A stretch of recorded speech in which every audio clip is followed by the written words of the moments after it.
China Mineral Resources Group, popularly known as CMRG, is rapidly transforming the global iron ore market through centralized purchasing, strategic stockpiling, and strong bargaining power.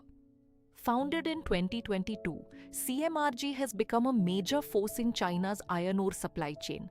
Analysts estimate that the group now controls about half of China's iron ore purchasing activity, negotiating directly with mining giants such as Rio Tinto, BHP, and Fortescue.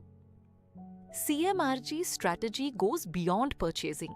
By maintaining large inventories at major Chinese ports, the organization acts as a national reserve system, helping to stabilize iron ore supplies and reduce price volatility for domestic steel producers.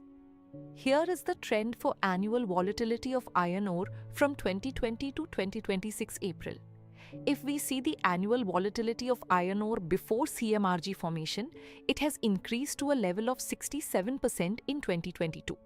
However, with the inclusion of CMRG in July 2022, a major shift began. The annual volatility declined to around 9.90% by April 2026.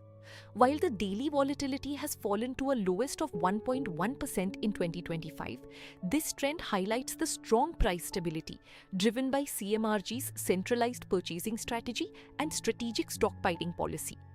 The CMRG also called for alternative pricing mechanisms beyond the traditional benchmark system. Major miners extended long-term supply contracts with China, signaling a major shift in the balance of power within the global iron ore market.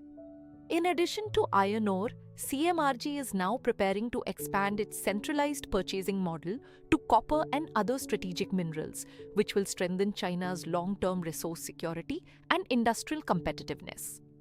As global commodity markets evolve, the rise of CMRG has brought about a significant shift in supply chain strategy, cost effectiveness, and resource security for the future of the steel and mining industries. Thank you for watching. Stay tuned for more market updates.